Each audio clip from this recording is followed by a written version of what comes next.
Jenny Rich.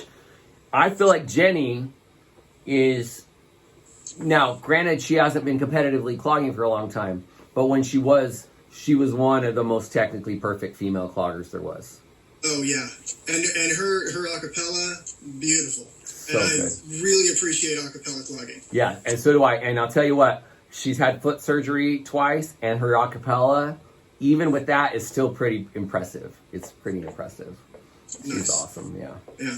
So Jenny Verhoff, Russell Eldridge. We had Schofield sisters that danced with us. Trying to think who else. Jordan Reed. I don't know a lot of these people because remember, so there was that time when you guys took off. I wasn't competing anymore. I was focused on performing. So yeah, just tell me their names so in case they're around, I can look them up. And so Yeah, Jordan Reed. Drew Schwerman. Oh, Drew, I know. Yeah. Yeah. Nick Hahn. Nick Hahn. Okay, I don't know that Hahn name. danced with us for a while. Amberly Mealis. Now who's Amberly? Now she is actually Amberly Squires now. Ooh. I was lucky enough to marry her. Awesome. Yeah. Now So the she Miele gets- family. So the Miele family is another family of cloggers, right, from Colorado, correct? Yep.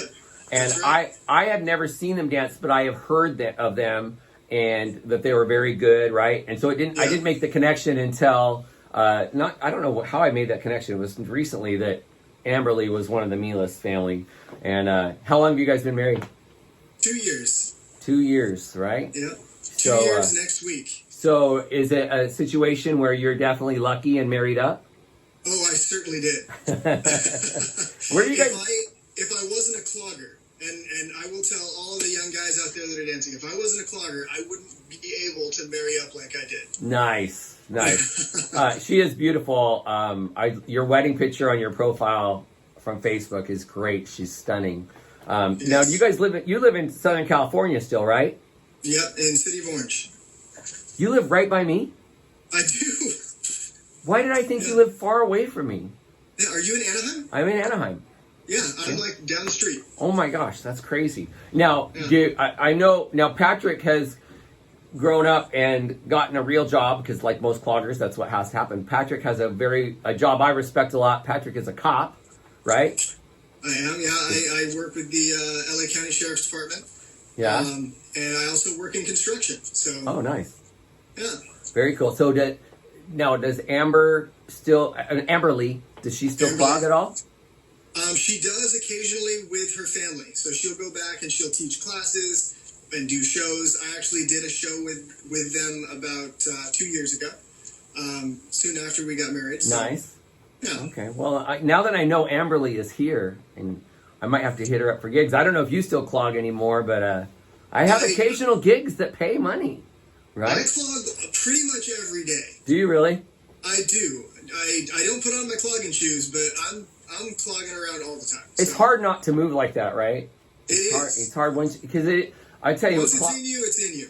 it is. And one of the things about clogging that I love, and I've been talking about this with my mentor from college. We were talking about the rhythms of clogging, and so American rhythms are rounder and even. Like that clogging rhythm goes da da da da da da da da da da, right? Whereas European rhythms are more syncopated, like Irish rhythm and stuff.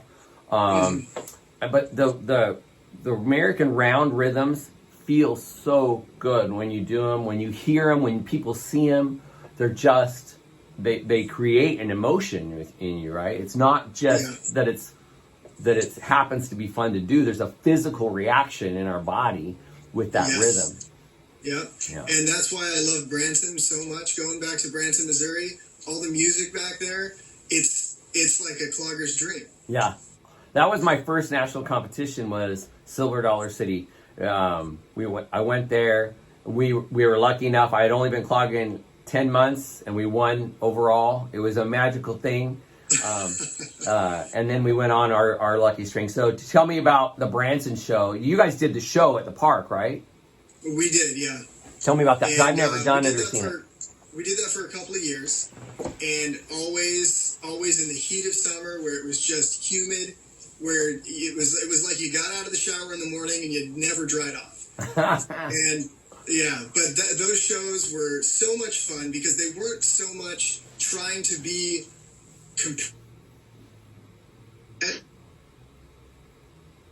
I lost you. Hang on one second. Let me open my door a little bit.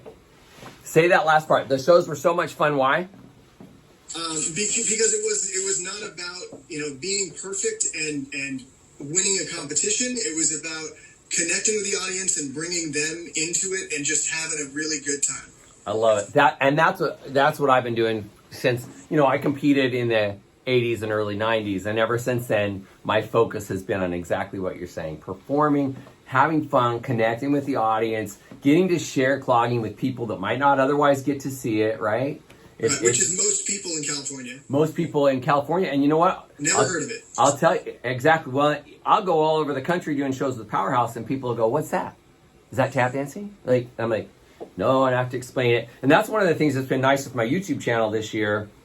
I've been able to build up a lot of online classes that when I go to these small towns this summer that maybe don't even have a dance studio, let alone a clogging studio, right?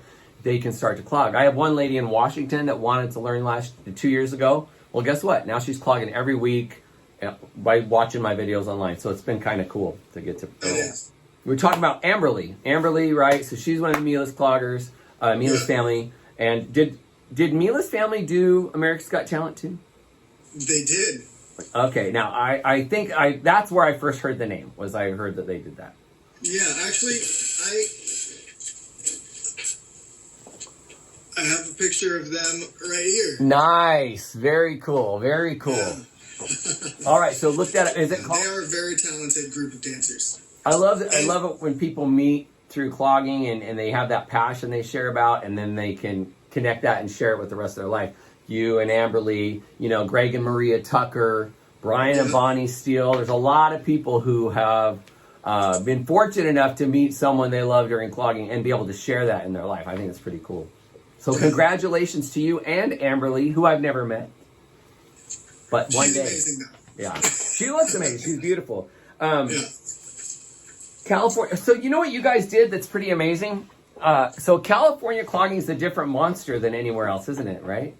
It is. Because there's just not very much here. There is not very much. Yeah, there's everything else to do.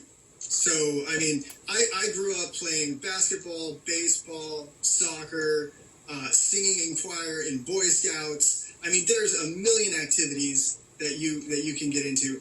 If my mom hadn't forced me into clogging, there is no way I would have done it. Yeah. And I'm so glad that she did. Yeah.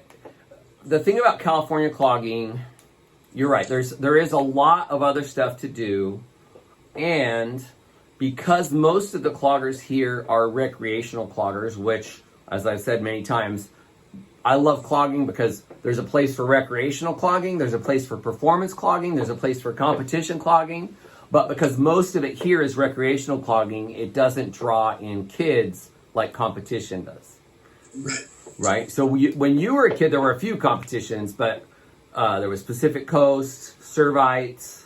There was the Disneyland competition that happened very briefly. 1 year. You know, and it didn't happen very long because it didn't make very much money. There was a Knott's Berry Farm competition that ran for a while, but then when they tried to bring it back years later, just to let you know how successful it was 3 hours long. The whole competition was 3 hours long. And that was no fault of the people running it. It's just that there's not a lot of cloggers here. Right. Yeah. Yeah. It was really cool to go back and dance there again, though. What do you mean? To go back to Knott's, because originally the competition was cool, and then when they did the next competition, what was it, like 10 years later? Yeah. It was cool to just go back and remember. Yeah, sounds. To try to get some sort of small competitions going again out here, because that's the only way we're going to get kids back in it. Yeah. And kids are the future, just like you guys. Like you guys, when you basically put Final Destination together, you were kids. Like you were teenagers, right? Like young adults. Andrew, I think, was 14 or 15 when we started. Yeah. So, I mean, we need kids to keep clogging new, while also, you know, we can still celebrate everything that's old, but we also want to keep it growing with new stuff. So let's talk a little bit about Final Destination.